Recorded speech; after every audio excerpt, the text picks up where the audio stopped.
এতদিন ভারতের বিভিন্ন বিজেপি শাসিত রাজ্যে মুসলিম ধর্মীয় উপাসনালয় ভাঙা বা বন্ধের খবর আসলেও এবার সেই আঁচ এসে পড়ল পশ্চিমবঙ্গে।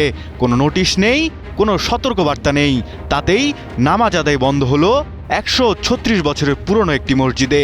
গত শুক্রবার জুমার দিনে নামাজ আদায় হলেও শনিবার হঠাৎ করেই বন্ধ করে দেওয়া হলো মসজিদটির প্রধান ফটক। কিন্তু কেন? তবে কি বাংলায় ক্ষমতা বদলানোর পর এবার শুরু হয়ে গেল মসজিদ মুক্ত বাংলা গড়ার ভয়ঙ্কর চক্রান্ত? শত বছরের পুরনো মসজিদটির নাম গৌরীপুর জামে মসজিদ। বাকরা এয়ারপোর্টের পাশে হওয়ায় নাম দেওয়া হয় বাকরা এয়ারপোর্ট মসজিদ। বাংলাদেশের পার্শ্ববর্তী উত্তর 24 পরগনার মানুষ নিয়মিত নামাজ আদায় করতেন এখানে। শুক্রবারও মসজিদে জুমার নামাজ আদায় হলো, কিন্তু ঠিক তার পরদিনই কোনো আগাম নোটিশ ছাড়াই ঝুলিয়ে দেওয়া হলো লোহার তালা। মসজিদটি বন্ধের এই ঘটনায় তীব্র চাঞ্চল্য, ক্ষোভ ছড়িয়ে পড়ে ওপার বাংলায়। কিন্তু কেন এমন আচমকা এই সিদ্ধান্ত নেমে এলো শতাব্দীর প্রাচীন এই মসজিদের ওপর?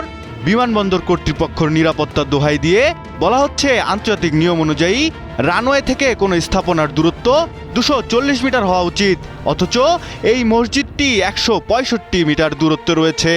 সে কারণে এটিকে স্থানান্তর করা প্রয়োজন। কিন্তু প্রশ্ন হলো, ওপার বাংলার মানুষ যে মসজিদটিতে 136 বছর ধরে সিজদা দিয়ে আসছে, বিমান ওঠানামার ক্ষেত্রে তা হঠাৎ করে এতটা বিপজ্জনক হয়ে উঠল কিভাবে?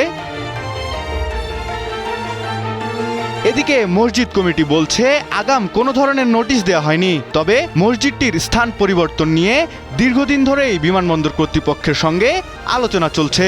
মসজিদের জন্য প্রশস্ত জায়গা দেওয়ার কথা জানিয়েছে অতীতে, কিন্তু কোনো রকম চূড়ান্ত সিদ্ধান্ত ছাড়া এভাবে আচমকাই তালা মেরে দেওয়া কোনোভাবেই মেনে নেওয়া যায় না। রাজনৈতিক বিশ্লেষকদের দাবি, পশ্চিমবঙ্গে বিজেপি সরকার আসার পর এবং মুখ্যমন্ত্রী হিসেবে শুভেন্দু অধিকারীর দায়িত্ব নেওয়ার পরেই এ ধরনের ঘটনা কাকতালীয় নয়। তাছাড়া ক্ষমতায় আসার পরেই যেন ধর্মীয় প্রভাব বিস্তারেই ব্যস্ত বিজেপি সরকার, আর তারই অংশ হিসেবে পশ্চিমবঙ্গে এই প্রথম কোনো মসজিদ বন্ধ করা হলো। এতে নাকি সায় দিয়েছেন স্বয়ং মুখ্যমন্ত্রী শুভেন্দু, যিনি বারবার মুসলিম বিদ্বেষী বক্তব্যের জেরে বিতর্কিত।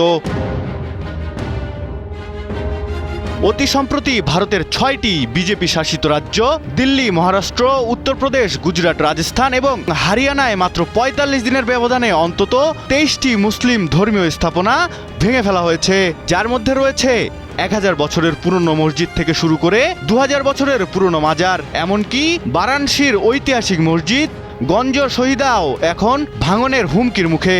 মুসলিম ধর্মীয় স্থাপনাগুলোকে লক্ষ্য করে চালানো এই ভাঙচুরের ঘটনা ভারতের বেশ কয়েকটি বিজেপি শাসিত রাজ্যে গভীর উদ্বেগের জন্ম দিয়েছে।